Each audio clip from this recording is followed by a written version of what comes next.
Bonjour à tous et bienvenue pour ce nouvel épisode du podcast Canada Ouvre-toi. Aujourd'hui, je peux vous dire qu'on a un gros morceau. Déjà, depuis le dernier épisode, il y a eu un gros tirage Entrée Express pour les francophones. 6000 personnes ont reçu une invitation à présenter une demande de résidence permanente et le score, il a chuté. On est passé de 432 pour le tirage du 6 octobre à 416 points seulement pour le tirage du 29 octobre. Donc déjà, félicitations à tous ceux qui ont reçu une invitation.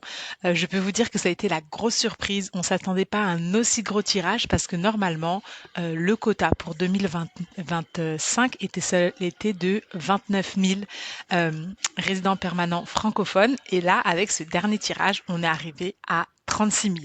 Donc voilà, ça fait quand même 7 000 places supplémentaires. Mais en tout cas, voilà, le compte à rebours a commencé. Faites tout en œuvre pour pouvoir monter un dossier solide et puis transmettre votre demande avant la fin 2025. Donc voilà, donc comme je disais tout à l'heure, on va attaquer un gros morceau. Pourquoi? Parce qu'en fait, le gouvernement du Canada, il vient de publier les nouveaux plans d'immigration pour les 3 prochaines années, donc c'est-à-dire de 2026 à 2028. Et le lendemain ou 1 ou 2 jours après, le Québec a aussi également annoncé ses orientations. Donc tu peux t'en douter que ces derniers temps, tout le monde en parle. Mais si tu n'en as pas entendu parler, ne t'inquiète pas. Aujourd'hui, on va décortiquer tout ça parce que voilà, entre les chiffres, les titres sensationnels qu'on voit dans la presse et toutes les interprétations qu'on peut voir sur les réseaux sociaux, ça peut être difficile effectivement de comprendre ce que ça veut dire pour toi. Et donc on va voir ça tout concrètement aujourd'hui. Mais d'abord, avant de commencer, je voulais vous prévenir que je vais organiser un nouvel atelier le jeudi 20 novembre 2025. Donc concrètement, je vais vous aider à traduire ces changements, une stratégie claire pour votre projet, que vous soyez déjà au Canada ou encore à l'étranger, si vous avez des économies pour être prêt à investir dans votre projet Canada. Donc je vous mets le lien d'inscription dans la description de l'épisode. Les places sont limitées, donc ne perdez pas de temps. Donc voilà, maintenant installe-toi, on va décortiquer tout cela ensemble. Donc déjà, ce que je vais te promettre, c'est que je vais pas juste te donner des chiffres comme une statisticienne, comme un bulletin statistique. En clair, c'est qu'on va voir les chiffres, je vais t'expliquer le sens, parce qu'en fait, les chiffres seuls, on sait tous que ça n'aide personne, et puis surtout, ça fait juste mal à la tête. Donc concrètement, on va voir les chiffres et ce qu'ils veulent vraiment dire. Alors la première chose, c'est que c'est confirmé. On va parler des résidents permanents, c'est que c'est confirmé. Le Canada, en fait, il stabilise ses admissions à 380 000 résidents permanents par année. Donc c'est vrai que par rapport à ce qui avait été annoncé il y a 2 ans où ça avait un projectif ambitieux de 500 000, voilà, on va stabiliser à 380 000. Donc en fait, c'est pas un signe de fermeture, c'est plutôt un signe de gestion contrôlée. On revient un peu aux chiffres d'avant Covid. Donc concrètement, ce que ça veut dire, c'est que le Canada, il continue d'accueillir. Le pays, il veut un rythme un peu plus prévisible. Il veut éviter d'avoir une pression trop forte sur tout ce qui est services publics et logement, parce que c'est vrai que ça a été une grosse plainte durant les dernières années. Et puis voilà, il vise une cible en fait qui représente moins de 1% de la population canadienne par année. Donc en clair, l'immigration permanente, elle reste ouverte, mais c'est juste qu'elle est plus structurée. Et là, quand je dis 380 000 résidents permanents, c'est que ça regroupe la résidence permanente économique, la résidence permanente familiale, donc tout ce qui est parrainage des membres de la famille, et la résidence permanente de tout ce qui est personnes protégées, réfugiés, et puis les considérations humanitaires. Donc voilà, donc là on a vu pour la résidence permanente. Concernant les résidents temporaires, là, c'est vrai que c'est là où ça a frappé fort. Donc, il y a une réduction massive. Et puis surtout, il faut savoir que d'habitude, dans les plans d'immigration, on ne donnait jamais de quota pour les résidents temporaires. Donc là, c'est vrai que ça fait un gros choc. Mais concrètement, le changement majeur, c'est que on s'attend à avoir 385 000 nouveaux résidents temporaires en 2026, puis 370 000 en 2027 et 2028. Donc concrètement, ce que ça veut dire pour toi, c'est que le Canada, il veut réduire le système temporaire.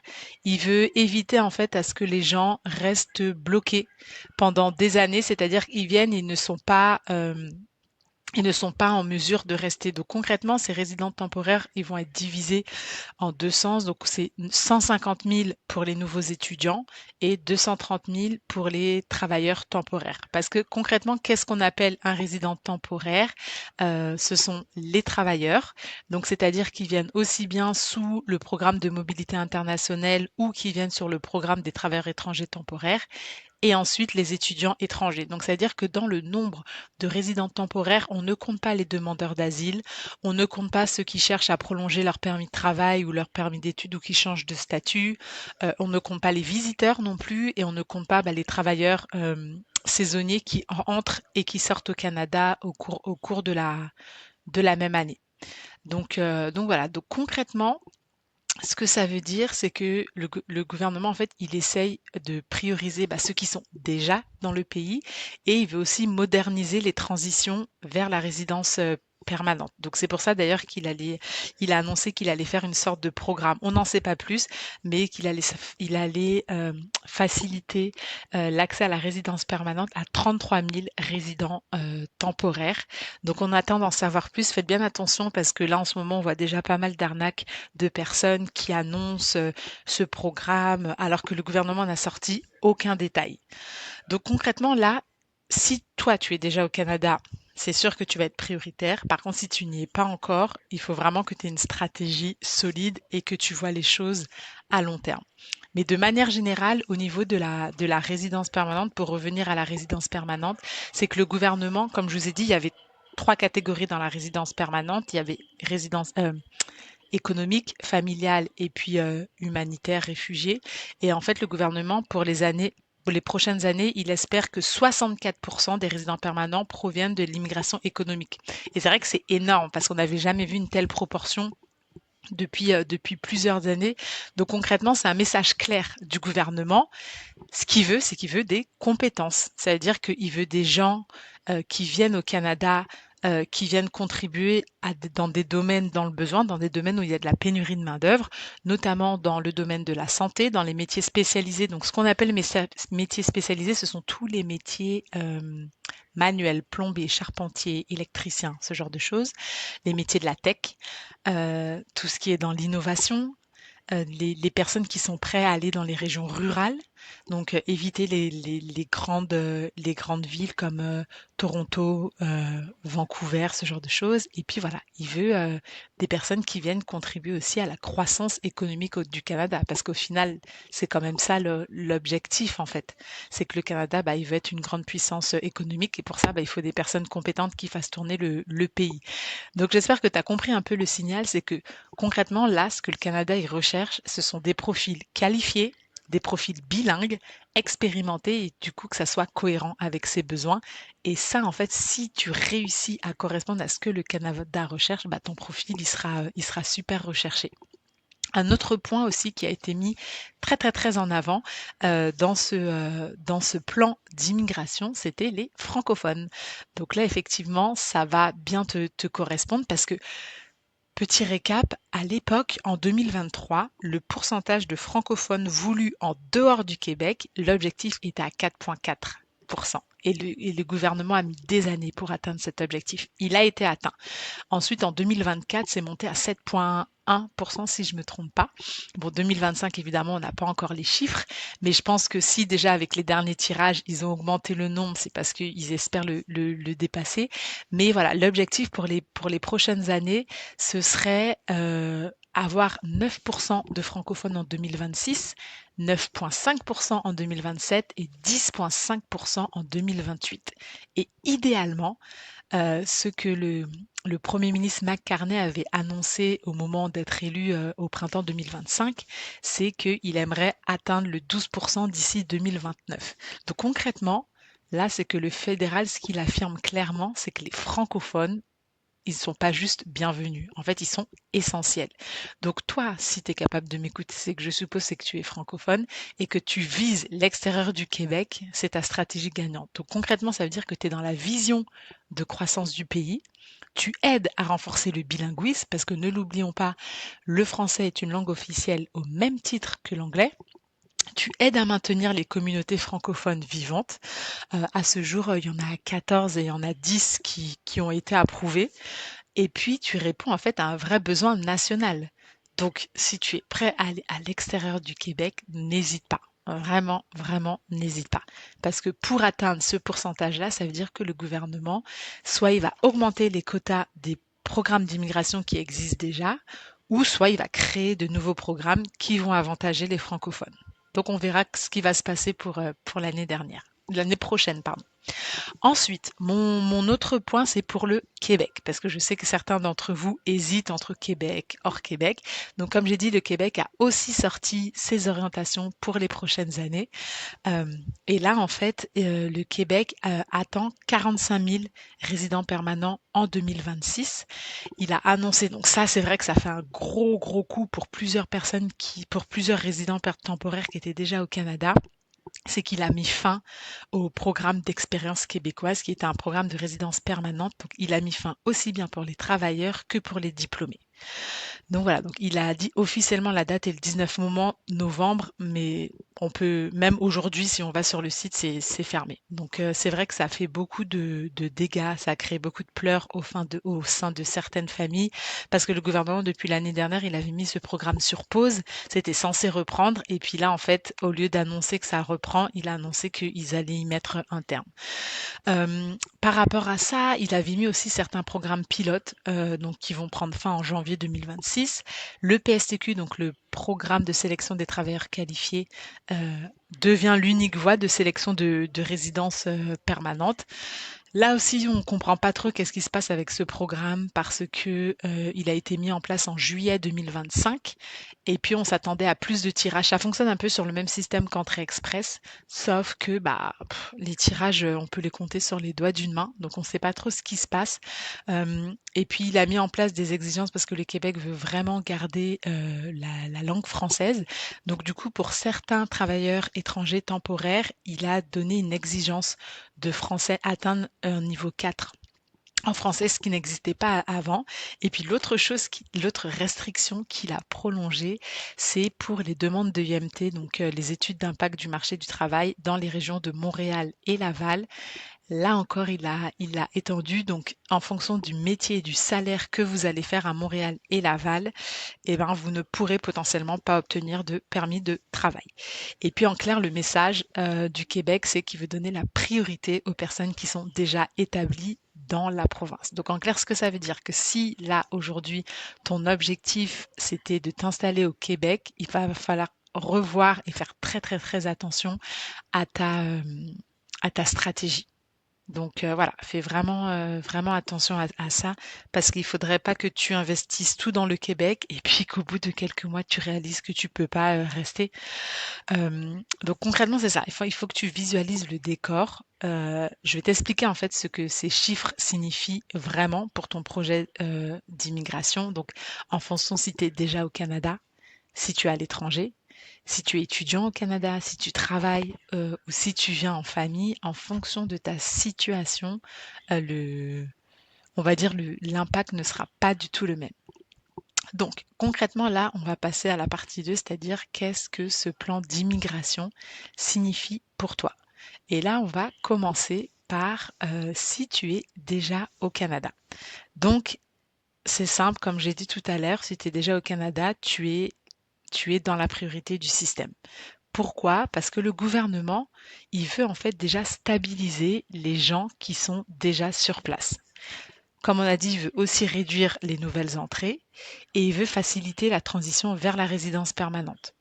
Et en plus de ça, il veut aussi combler les besoins régionaux,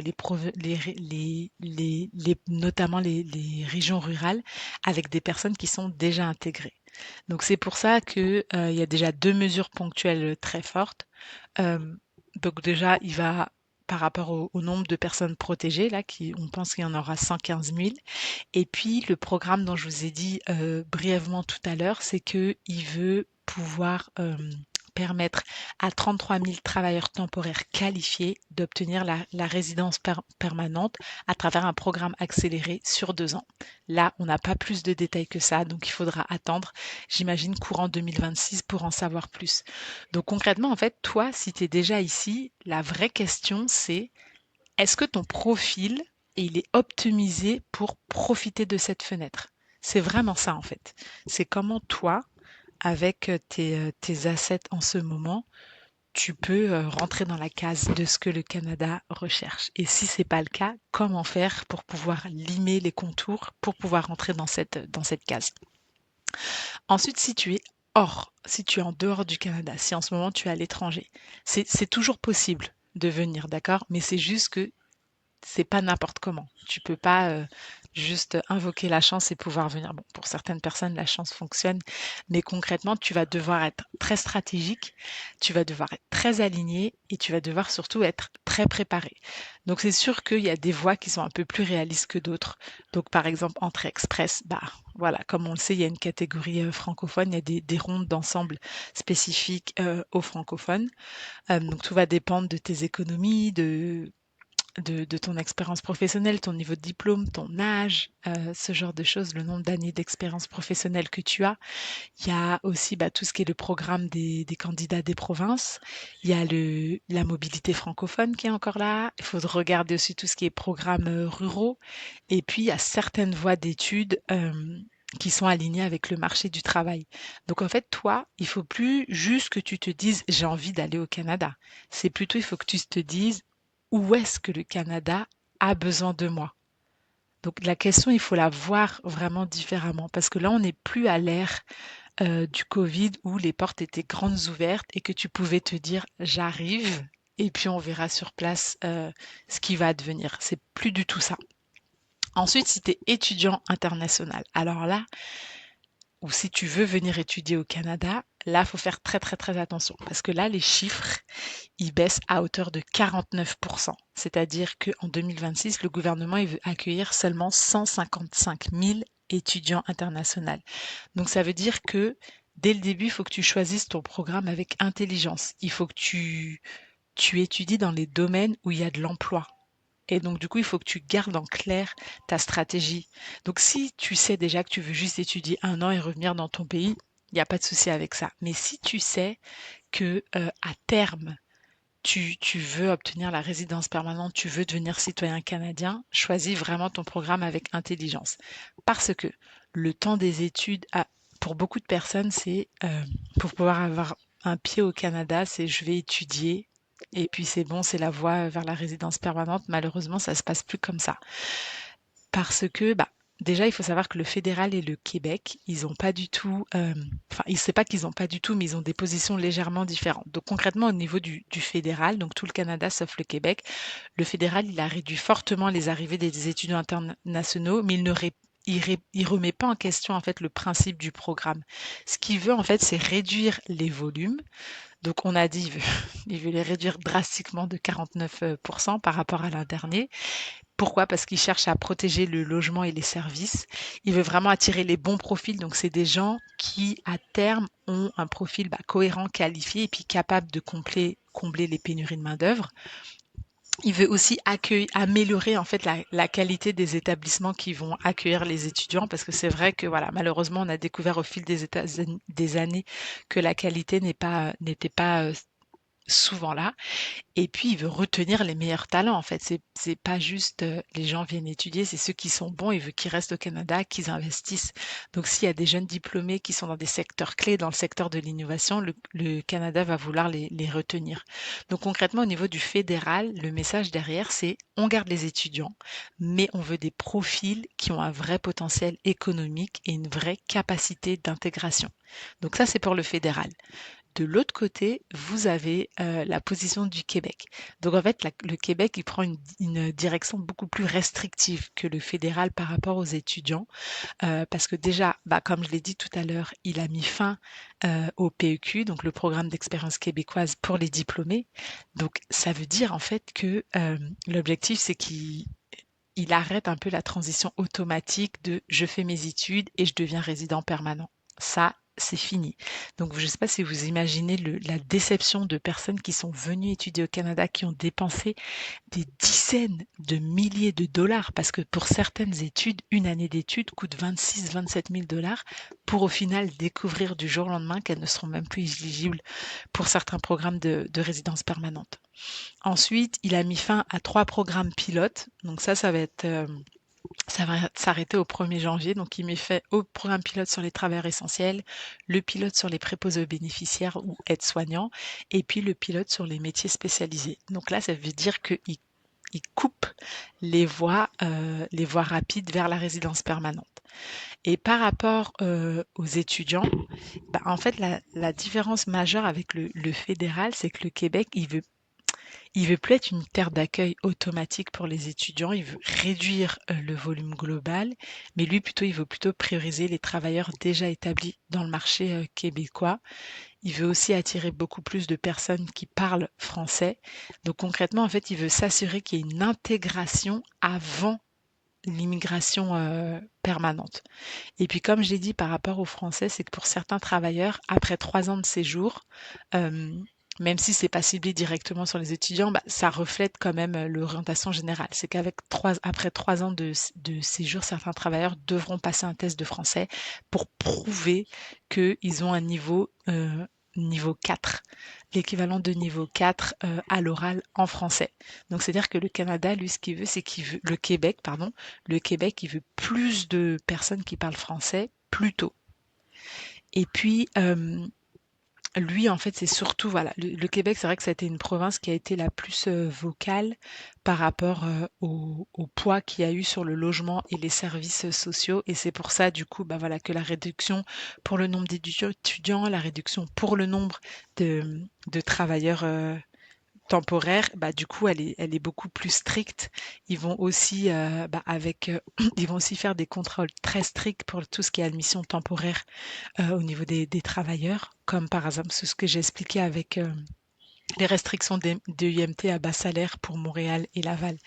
Donc concrètement, en fait, c'est comme si le fédéral, il voyait encore les étudiants comme un levier économique important, mais il veut juste réduire le volume et garder les meilleurs, alors que de l'autre côté, on a le Québec, lui, qui ne veut plus que les études soient une voie pour la résidence permanente et priorise les travailleurs déjà intégrés. Et en parlant de travailleurs, donc là aussi, il y a une baisse. Donc en 2026, le nombre de travailleurs attendus est de 230 000 travailleurs. Donc ça représente quand même une réduction de 37% par rapport à l'an dernier.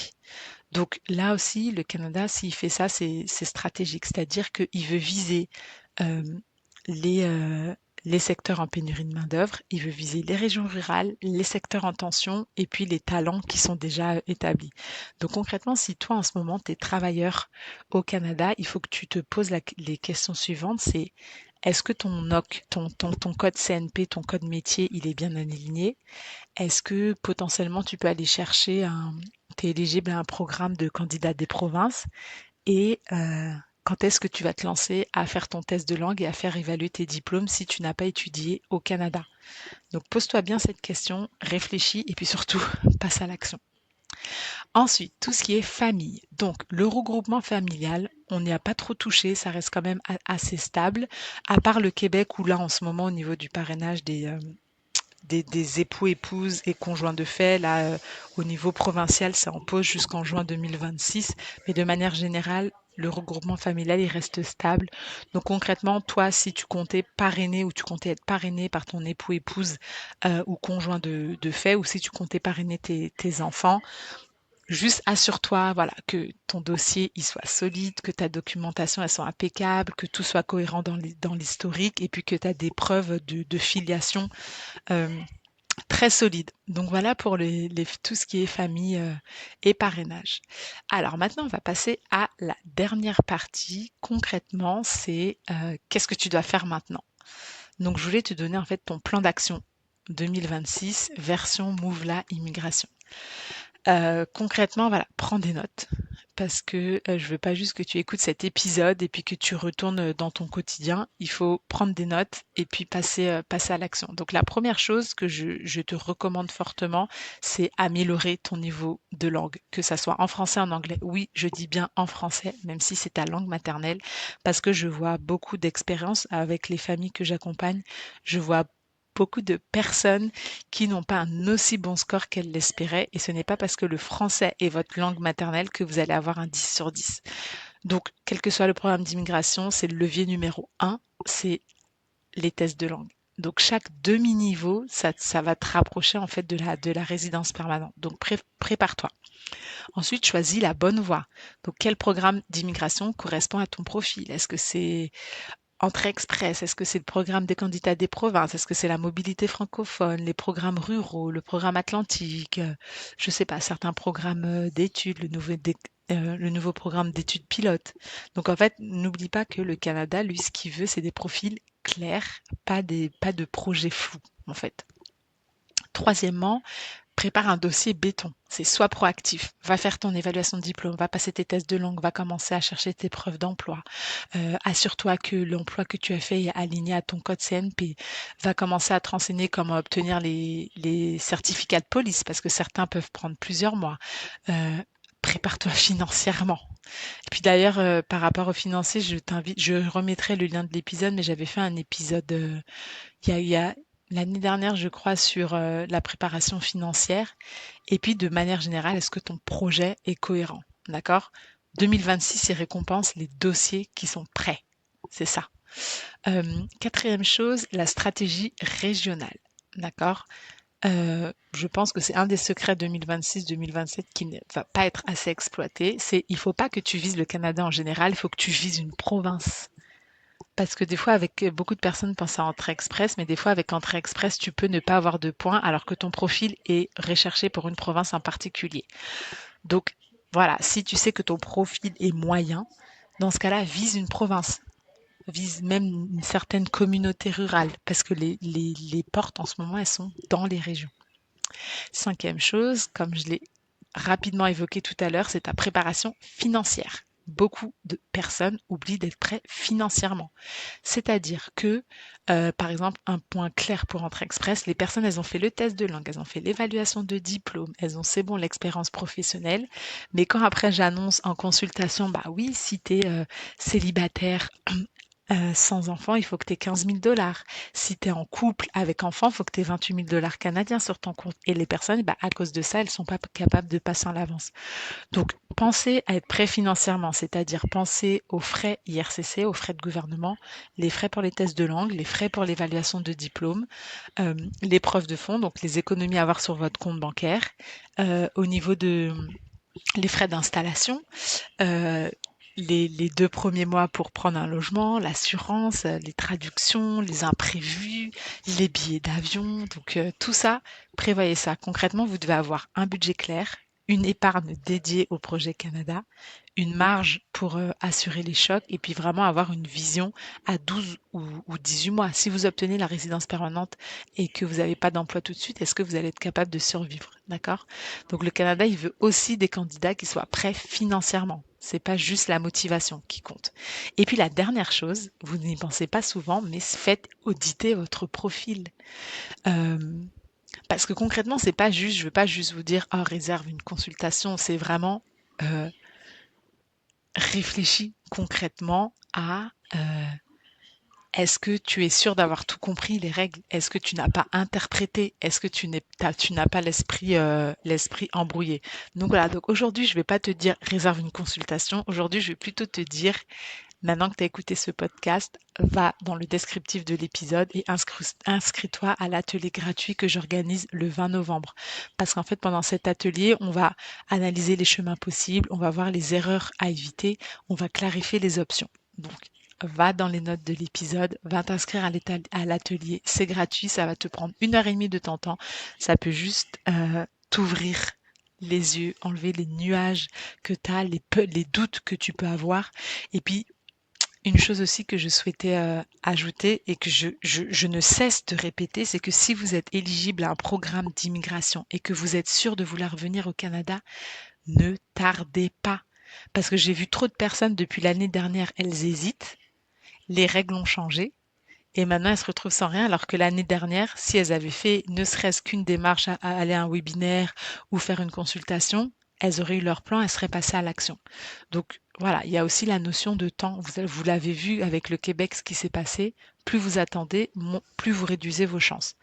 Donc concrètement, en conclusion, le Canada ne ferme pas ses portes, c'est juste le pays qui se rééquilibre, qui se stabilise, qui se recentre. Le Québec, effectivement, il resserre. Le fédéral stabilise, mais c'est juste que les opportunités, elles changent, elles ne disparaissent pas.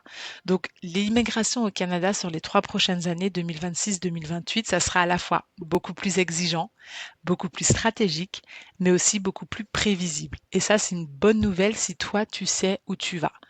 Donc voilà, petit rappel pour vous inscrire à l'atelier du 20 novembre. Le lien est dans le descriptif de l'épisode.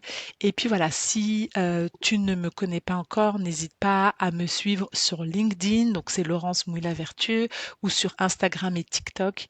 Donc c'est Mouvla Immigration. Faites très attention parce qu'en ce moment, je suis victime de fraude et il y a pas mal de faux comptes par rapport à ça. Mais en tout cas, merci beaucoup d'être ici. Merci d'écouter cet épisode jusqu'au bout. Et puis, n'hésitez pas à le partager avec toute personne intéressée au Canada, que ça soit votre voisine, votre collègue ou même toute personne qui est déjà au Canada, que vous chérissez et pour qui vous aimeriez qu'elle puisse continuer l'aventure.